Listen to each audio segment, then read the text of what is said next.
หากคุณทำในสิ่งที่คุณเคยทำคุณก็จะได้ในสิ่งที่คุณเคยได้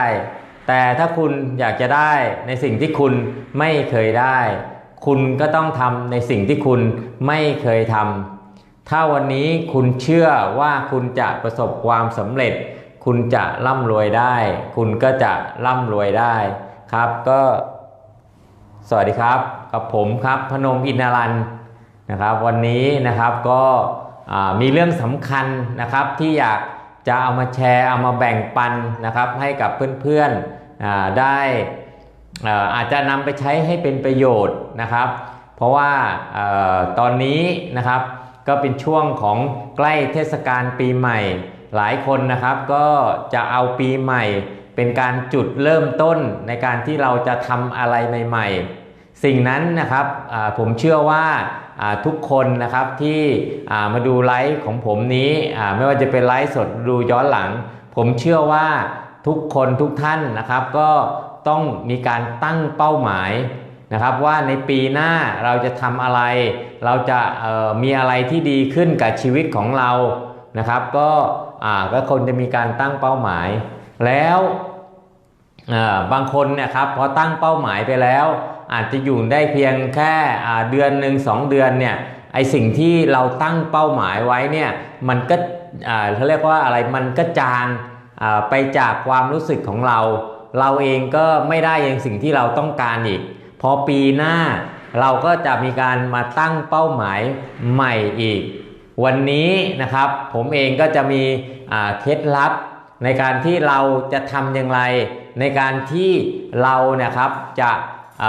มาตั้งเป้าหมายแล้วเนี่ยมันสำลิดผลแล้วมันได้ผลจริงๆนะครับกับคำว่าการตลาดกับเป้าหมายของเรานะครับวันนี้ก็อยากจะเอาสิ่งนี้มาแชร์นะครับก็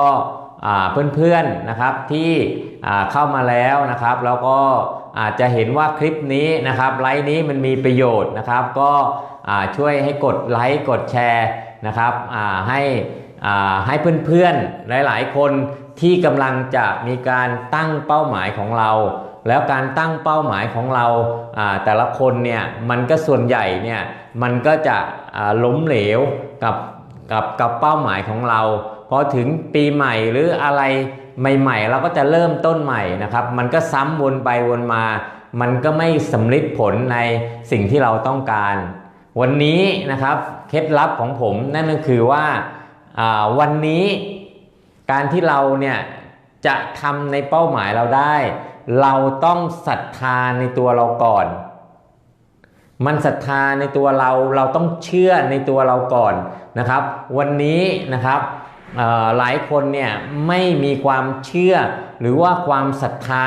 ในตัวของตัวเองมันก็เลยทำให้เราเนี่ยไม่สามารถที่จะทำในเป้าหมายที่เราตั้งได้แล้วอะไรล่ะครับมันเป็นเหตุและปัจจัยที่ทำให้เราเนี่ยไม่เกิดความศรัทธาในตัวเราหรือความเชื่อมั่นในตัวของเราเพราะว่าเราเนี่ยครับได้รู้แต่เขาบอกว่ามีการให้เราเนี่ยต้องตั้งเป้าหมายเราเองก็ตั้งเป้าหมายแต่บางคนเนี่ยครับไปตั้งเป้าหมายที่มันใหญ่นะครับมันใหญ่เลยว่าในปีหน้าเนี่ยบางคนเนี่ยอาจจะซื้อบ้านอยากจะซื้อบ้านใหม่อยากจะมีรายได้สักเดือนละ100,000บางคนอาจจะอยากซื้อรถใหม่หรือบางคนอาจจะตั้งเป้าหมายอะไรก็แล้วแต่นะครับเราเคยสัญญากับตัวเราเองมาแบบเนี้ยมาหลายครั้งแล้วเราไม่เคยทำได้หรือบางครั้งนะบางเรื่องที่เราไปสัญญากับตัวเราเองนะครับบางทีบางคนก็ไปสัญญาว่าอยากจะออกกำลังกายนะครับให้กับตัวเองเนี่ยครับทุกวันพอเราทำไปได้สัก2-3 วันเนี่ยหรือ4-5 วันไปแล้วเนี่ยเราเองก็ไม่ได้ทำต่อเนื่องมันสิ่งเหล่านี้เราจะมองว่ามันเป็นเรื่องเล็กน้อยจะทำหรือไม่ทำก็ได้แต่ว่าวันนี้สิ่งที่เราทำแล้วเนี่ยเราไปล้มเลิกเราไปหยุดกลางคันเนี่ยครับระบบด้วยสมองของเราเนี่ยครับมันจะจำว่าสิ่งที่เราสัญญาเนี่ย เราไม่เคยทำได้จริงเลยเราไม่เคยทำอะไรแล้วเนี่ยให้มันสำเร็จเลยมันจึงทำให้สมองของเราเนี่ยมันไม่ถูกโปรแกรมให้มันเชื่อในสิ่งที่เราจะสัญญาใหม่เห็นไหมครับสมองเนี่ยมันจะจำในสิ่งที่มันเคยเป็นมาสิ่งที่มันเคยเป็นในอดีตมากับตัวเราเคยสัญญาอะไรไว้แล้วเราส่วนใหญ่เราจะไม่ได้ทำตามที่เราสัญญากับตัวเองเรามองเห็นว่ามันไม่เป็นอะไรเราสัญญากับตัวเราแบบนี้แต่บางทีบางคนไปยึดมั่นกับการที่เราจะต้องสัญญาอะไรกับใครแล้วเราจะต้องทำกับสิ่งที่เราไปสัญญากับคนอื่นไว้แต่ในเรื่องที่เราสัญญากับตัวเราเองเราไม่ให้ความสำคัญกับมันจึงทำให้ระบบสมองของเราเนี่ยมันจดจำในสิ่งที่ไม่ดีว่าเราสัญญาไปแล้วเราไม่เคยทำตามพอเรากลับมาสัญญาในเรื่องใหม่ๆของเราเนี่ยครับระบบสมองเราเนี่ยมันก็ไม่รับรู้มันไม่รับเพราะว่ามันไปจำในสิ่งที่ไม่ดีเพราะฉะนั้นเห็นไหมครับกูรูด้านความสำเร็จเขาถึงบอกว่าเวลาเราจะทำอะไรเนี่ยครับต้องให้ต่อเนื่องนะครับอย่างน้อย22วันขึ้นไปกูรูบางคนก็อาจจะใช้เวลา36วัน44-45วันแล้วแต่กูรูของแต่ละคนแต่ผมอยากให้ว่าอย่างน้อยเนี่ยคุณต้องทำกับมันนะครับสัก1 เดือนนะครับเพราะอะไรเพราะว่ากูรูสิ่งเหล่านี้เขารู้ไงครับว่าพอเราไม่ได้ทำจนให้ระบบสมองหรือว่าระบบร่างกายของเราเนี่ยมันรับรู้ในสิ่งที่เราสัญญานะครับจนให้มันซึมเข้าไปเหมือนเป็นระบบอะไรเขาเรียกอะไรระบบออโต้นะครับเป็นระบบออโต้ในร่างกายของเราแล้วเนี่ยหรือระบบในสิ่งที่เราจะทำแล้วเนี่ยครับมันก็จะทำให้เราเนี่ยไปสู่ความสำเร็จแต่ถ้าไม่ถึงจุดตรงนั้นนะครับเราเองก็จะไม่สามารถที่จะทำให้มันประสบความสำเร็จได้หรือบางทีนะครับก็อาจจะเรียกว่าการมีวินัยนั่นแหละครับวันนี้คือทำไมเขาจะมักจะพูดว่าเนี่ยเราต้องมีวินัยกับตัวเองเนี่ยครับไอ้การที่เรามีวินัยในตัวเองเนี่ยครับก็เพื่อที่ทำให้เราเนี่ยครับเราสัญญากับตัวเรามีวินัยกับตัวเราคือเราทำให้ได้อย่างสิ่งที่เราสัญญากับตัวเรามันจะไปทำให้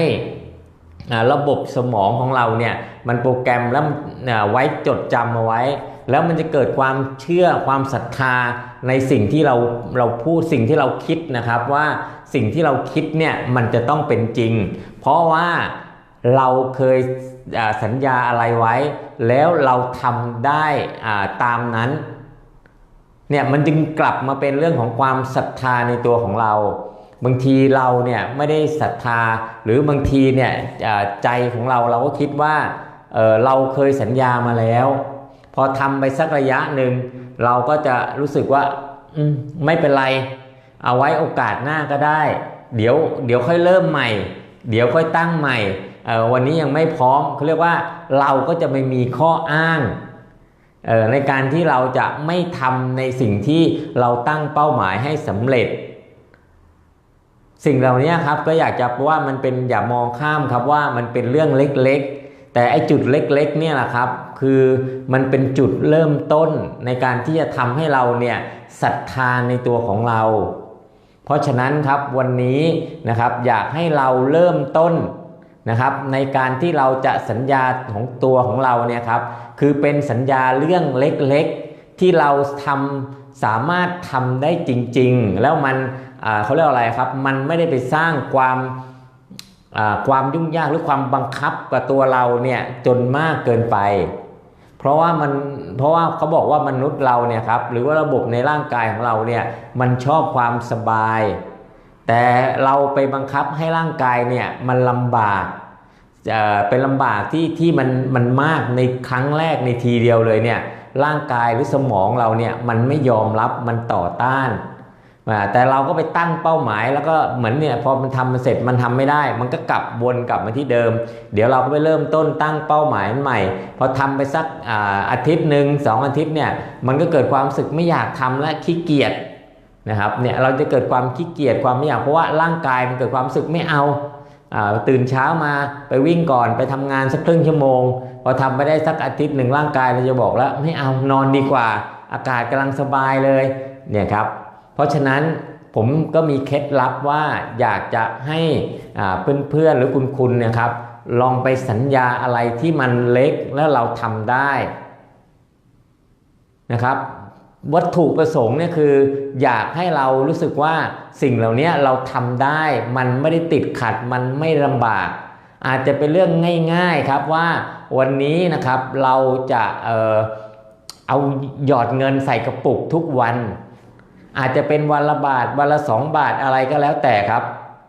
แต่เราจะหยอดกระปุกกับมันทุกวันไปสัญญาอะไรอย่างเงี้ยครับที่มันมีประโยชน์กับเราคิดว่าเราหยอดกระปุกวันละบาทหรือบาทละ2 บาทหรือวันละนี้ครับอย่าคิดนะครับว่าเฮ้ยพนมมันแค่วันละบาท2 บาทเองแล้วเมื่อไหร่ล่ะฉันจะได้ในเป้าหมายที่ฉันต้องการวัตถุประสงค์มันไม่ได้อยู่ตรงจำนวนเงินแต่มันอยู่ในการที่ให้เราเนี่ยมีวินัยหรือให้ทำให้เราเนี่ยกลับมาเชื่อและศรัทธาในตัวเราก่อนว่าสิ่งที่เราสัญญาไว้เราสามารถทำได้จริง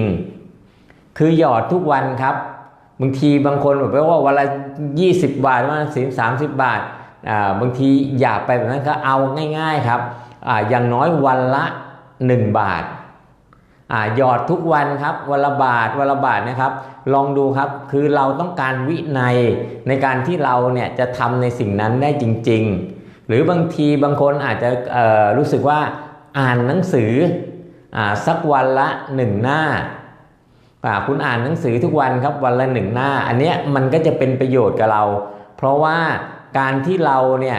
จะอยู่ในจุดเดิมนะครับแล้วเราจะก้าวขึ้นไปสู่ในจุดที่มันสูงขึ้นในการที่เราจะสำเร็จบางครั้งขึ้นเนี่ยบางครั้งหรือว่าไม่ครับมันจำเป็นเลยครับที่เราจะต้องไปศึกษาคนที่สำเร็จแล้วและเดี๋ยวนี้ครับมันก็ถือว่าเป็นความโชคดีของเราว่าคนที่ประสบความสำเร็จแล้วเนี่ยครับเขาได้มาเขียนหนังสือหรือมีคนเขียนหนังสือไม่ว่าจะเป็นประวัติของคนที่ประสบความสำเร็จหรือคนที่ประสบความสำเร็จเป็นกูรูด้านความสำเร็จเป็นเปิดบริษัทซึ่งพัฒนาศักยภาพของคนไปทั่วโลกโด่งดังไปทั่วโลกเขาเขียนหนังสือขายก็มีคนไทยนะครับไปแปลมาเป็นหนังสือดีๆหลายเล่มนะครับอย่างที่ผมเคยแนะนำไปแล้วอาจจะเป็นหนังสือถอดรหัสสมองเงินล้านของ T. Harv Eker หรือจะเป็นLaw of Success นะกฎของความสำเร็จของท่านนโปเลียนฮิลหรือว่าจะเป็นหลายๆคนหรือแม้แต่ประวัตินะครับแนวคิดของเจ้าสัวธนินทร์เจียวรานนท์เจ้าของ CP เองหรือหนังสือของท่านวิกรมกรมดิษฐ์เนี่ยครับมันมีเยอะแยะมากมายให้เราลองไปศึกษาดูนะครับเราขอสัญญาอ่านหนังสือวันละ1 หน้าหรือใครที่จะออกกำลังกายนะครับก็ให้ออกกำลังกายง่ายๆอาจจะเป็นการยึดพื้นนะครับเอาวันแรกเท่าที่ไหวก่อนอาจจะ3 ครั้ง5 ครั้งไม่เป็นไรครับเอาเท่าที่เราทำได้ในวันแรกก่อนพอวันที่2นะครับเราก็บอกว่าเพิ่มไปวันละ1 ครั้งสมมุติว่าครั้งแรกคุณยึดพื้นได้5 ครั้งพอพรุ่งนี้คุณก็ทำเป็น6 ครั้งพอมะรืนก็ทำเป็น7เป็น8เป็น9เป็น10อย่างเงี้ยครับทำง่ายๆหรือบางคนอาจจะใช้ซิทอัพก็ได้ครับได้เท่าไหร่ก็คือแค่นั้นก่อนเอาอะไรที่มันรู้สึกว่ามันง่ายๆมันไม่ยุ่งยากเพื่อให้ร่างกายเราเนี่ยมันค่อยๆปรับเหมือนว่าบางทีเราไปทำอะไรที่มันหักโหมเกินไปร่างกายและจิตใจหรือสมองของเราที่มันมีอยู่เนี่ยครับมันจะต่อต้านเนี่ยครับเป็นจุดเล็กๆที่เราเนี่ยมองข้ามนะครับเราไปบังคับจิตใจหรือระบบร่างกายของเราเนี่ยมันมากเกินไปร่างกายมันก็จะต่อสู้มันก็จะสู้คือมันไม่ยอมใช่ไหมครับมันไม่ยอมมันก็จะทำให้เราเนี่ยไม่ไปสู่จุดที่เราต้องการเพราะวันนี้เราต้องอย่าลืมนะครับว่าในตัวเราเนี่ยครับมันเหมือนมีสองคนอยู่ในร่างเดียวกัน เรามีร่างกายแล้วเราก็มีจิตนะครับจิตเนี่ยเขาว่าจิตเป็นนายกายเป็นบ่าวใช่ไหมครับแต่วันนี้เราต้องเอากายของเราเนี่ยครับมาเป็นนายเพื่อให้จิตมาเป็นบ่าวคือเราทำให้มันทุกวันจนจิตของเราเนี่ยยอมรับในสิ่งเหล่านี้พอจิตเรามายอมรับเกิดความเชื่อมั่นความศรัทธาในตัวของเราแล้วเนี่ยครับทีนี้เราจะทำอะไรก็ได้มันก็สำเร็จเพราะอะไรครับเพราะวันนี้เรามีวินัย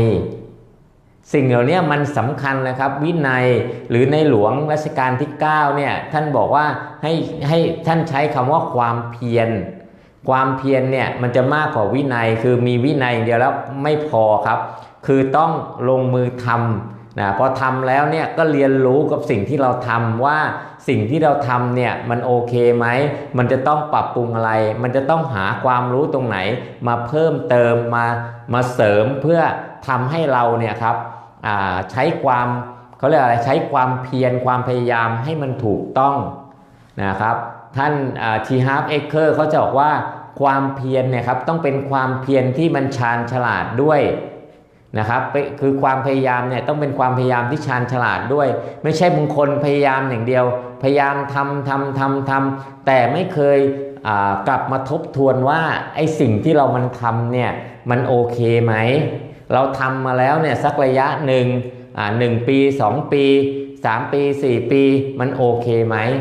เหมือนงานที่เราทำอยู่เนี่ยครับวันนี้เราลองมาทบทวนดีครับว่าในช่วงหยุดเทศกาลปีใหม่เนี่ยครับลองมาทบทวนสิครับว่าไอ้งานที่เราทำอยู่เนี่ยเราทำมาแล้ว5 ปี10 ปีชีวิตของเราเนี่ยมันได้เป้าหมายในสิ่งที่เราต้องการหรือเปล่านะครับก็ลองคิดดูว่าสิ่งที่เราต้องการจริงๆเนี่ยมันคืออะไรนะครับลองไปทบทวนอยู่แล้วไอ้งานที่เราทำอยู่เนี่ยครับมันใช่เส้นทางที่จะพาเราไปสู่เป้าหมายที่เราต้องการไหมหรือบางคนอาจจะบอกว่าผมไม่มีเป้าหมายเลยอันนี้ก็ไม่ผิดครับก็คือใช้ชีวิตไปตามที่มันจะเป็นเนาะวันนี้จะเกิดอะไรขึ้นก็เกิดพรุ่งนี้มันจะเกิดอะไรขึ้นก็แล้วแต่นะครับถ้าอย่างนั้นก็ไม่เป็นไรก็แล้วแต่นะครับไม่มีผิดไม่มีถูกหรือว่าบางคนนะครับตอนนี้อาจจะได้รับข่าวนะครับที่อาจจะเป็นจุดเปลี่ยนของชีวิตบางคนหลังจากปีใหม่แล้วเนี่ยอาจจะได้รับเงินก้อนหนึ่งเพื่อเป็นการบอกเลิกจ้างนะครับผมก็ถือว่าวันนี้ก็เป็นช่วงดีของชีวิตนะครับในการที่เราจะได้ไปเริ่มต้นทำอะไรใหม่ๆเพราะว่าวันนี้สิ่งที่คุณไปเจอนะครับแล้วก็บางคนอาจจะว่าเหลืองว่าเป็นเรื่องโชคร้ายไม่ดีเลยเขาบอกว่าในความโชคร้ายก็จะมีความโชคดีอยู่เสมอเหมือนผมเองนะครับเมื่อตอนปี52ปี53เนี่ยครับก็มีเกิดวิกฤตการเมืองนะครับที่อนุสาวรีย์ชัยผมก็ไปขับรถตู้อยู่ที่นั่นพอดีวันนั้นก็เกิดความเครียดมากว่าเราไม่มีรายได้แต่มันก็ทำให้เรามีโอกาสได้หยุดนะครับแล้วก็มาคิดทบทวนแล้วก็มีคนมาหยิบยื่นโอกาสว่าวันนี้ลองไปฟังบ้านศูนย์ภัยชัยมงคลดูไหมมันอาจจะทำให้ชีวิตของเราเนี่ยมันดีขึ้นนะก็ลองไปดูครับไปด้วยความไม่เต็มใจเท่าไหร่แต่ก็ยังดีกว่าเรานอนอยู่บ้านเฉยๆกว่าจะมีอะไรทำก็ได้ก็ไปฟังแล้วก็ได้พบโอกาสที่สำคัญในชีวิตที่ทำให้ผมเนี่ยได้มาเกิดการเปลี่ยนแปลงในชีวิตไม่ว่าจะเป็นเรื่องของรายได้ที่มันเกิดขึ้นความชีวิตความเป็นอยู่ที่ดีขึ้นหรือแม้แต่ได้มาเพิ่มศักยภาพวิธีคิดของตัวเองเนี่ยที่มันดีขึ้นมันพัฒนาขึ้นเพราะฉะนั้นนะครับก็ฝากเพื่อนๆไว้ว่าอย่าไปตกใจอย่าไปรู้สึกว่าฉันโชคร้ายที่ถูกเลิกจ้างผมบอกเลยครับคุณเนี่ยเป็นคนโชคดีแล้วครับสวรรค์เนี่ยเขาสั่งให้คุณมาทำบางสิ่งบางอย่างแต่ตัวของเราหรือตัวคุณเนี่ยกลับไปทำในบางสิ่งบางอย่างที่ไม่ได้ตรงวัตถุประสงค์ของ ที่สวรรค์เขาส่งเรามาเพราะฉะนั้นวันนี้นะครับเป็นโอกาสดีลองทบทวนดูครับแล้ววันนี้ก็อยากฝากว่าบ้านสมุนไพรชัยมงคลนะครับวันนี้เป็นหนึ่งอีกทางเลือกในการที่จะเป็นเครื่องมือในการที่จะย่นระยะทางที่นำพาให้คุณไปสู่เป้าหมายบ้านสมุนไพรชัยมงคลเนี่ยอาจจะไม่ใช่เป้าหมายของคุณแต่มันเป็นพาหนะที่จะพาคุณให้คุณเนี่ยครับไปสะสมเขาเรียกว่าสะสมเสบียงสะสมทุนทรัพย์นะครับในการที่คุณจะไปทำในสิ่งที่คุณรักได้วันนี้ผมเชื่อว่าหลายคนมีสิ่งที่อยากจะทำแต่ก็จะคิดว่าวันนี้จะเอาทุนตรงไหนมาเอาเงินตรงไหนมาเพื่อที่จะไปเริ่มต้นในสิ่งที่เรารักเงินที่เราได้มาอาจจะไม่พอเพียงวันนี้ลองเปิดใจเข้ามาเรียนรู้กับการตลาดเครือข่ายของบ้านสมุนไพรชัยมงคลก่อนครับว่ามันจะเป็นเครื่องมือของเราวันนี้เราอาจจะทำไปสัก3ปี5ปีเราได้เงินจากบ้านสมุนไพรชัยมงคลเนี่ยสัก5ล้าน10ล้านบาทแล้วเราก็เอาเงินที่เราได้5ล้าน10ล้านเนี่ยเอาไปทำในสิ่งที่เรารักแบบนี้มันจะโอเคไหมนะครับก็อยากฝากในสิ่งเหล่านี้ไว้นะครับว่าในช่วงปีใหม่เป็นช่วงดีที่เราจะได้ทบทวนในสิ่งที่มันผ่านมาในปีที่แล้วและในปีหน้านะครับเราจะทำอะไรนะครับแล้ววันนี้เราก็ดูนะครับลองเอาสิ่งที่ผมได้แบ่งปันนะครับในเรื่องของการที่เราสัญญาและเราไม่เคยทำได้เลยวันนี้กลับไปใหม่ครับไปสัญญาสิ่งเล็กๆกับตัวเราเองแล้วทำมันทุกวันที่มันรู้สึกว่าการเปลี่ยนแปลงครั้งแรกมันไม่ได้บีบคั้นจนเกินไปมันไม่ได้บังคับนะครับแล้วเอาสิ่งที่อย่างนั้นเนี่ยให้มันเป็นประโยชน์กับเราไม่ว่าเราจะเก็บเงินนะครับออมทรัพย์นะครับวันละ100นะครับหรือว่านะครับบางคนอาจจะไปเข้าบัญชีเดือนนี้200เดือนหน้าเป็น400เป็น600เป็น800อย่างเงี้ยหรือแล้วแต่นะครับเอาเล็กๆนะหยอดกระปุกวันละอย่างน้อยวันละ1บาททุกวันอาจจะเป็นบาทหนึ่งได้20บาทก็ได้100ก็ได้นะครับแต่ให้หยอดทุกวันนะครับแต่สัญญาว่าวันละอย่างน้อยวันละบาทวันไหนที่เราอาจจะไม่มี100เรามีบาทหนึ่งก็ถือว่าเราได้ทำทุกวันนะครับหรือว่าอ่านหนังสือเปลี่ยนวิธีคิดมุมมองความคิดไปศึกษาคนประสบความสำเร็จว่าเขาทำยังไงเขาจะประสบความสำเร็จบ้างนะครับหรือว่าออกกำลังกายนะครับเพื่อจะเป็นประโยชน์กับตัวของเราเนี่ยครับเราเลือกทำได้หมดวันนี้ก็อยากฝากไว้กับเพื่อนๆให้ลองกลับไปพิจารณาดูนะครับวันนี้ก็ขอบคุณนะครับเพื่อนๆทุกคนที่เข้ามารับชมไลฟ์สดนี้นะครับไม่ว่าจะเป็นในดูไลฟ์สดหรือว่าจะแชร์ไปให้เพื่อนๆหรือว่าจะมาดูย้อนหลังวันนี้ก็ขอบคุณมากนะครับเขาบอกว่าชีวิตของเราเนี่ยครับมันอาจจะไม่ได้เป็นอย่างที่เราคิดแต่ว่ามันเป็นในอย่างที่เราลงมือทำนะครับวันนี้ก็อยากฝากในสิ่งเหล่านี้นะครับว่าการที่เราลงมือทำนะครับทำในสิ่งที่มันจะพาเราไปสู่ความสำเร็จได้วันนี้บ้านสมุนไพรชัยมงคลผมขอให้เป็นอีกหนึ่งทางเลือกในการที่จะเป็นเครื่องมือล่นระยะทางที่จะนำพาคุณไปสู่ความสำเร็จนะครับเพื่อนใดสนใจนะครับก็อินบ็อกซ์เข้ามาได้สำหรับวันนี้ผมพนม อินทรันท์ก็ขอบคุณมากและให้เพื่อนๆทุกคนนะครับมีความสุขความสำเร็จในชีวิตนะครับสวัสดีครับ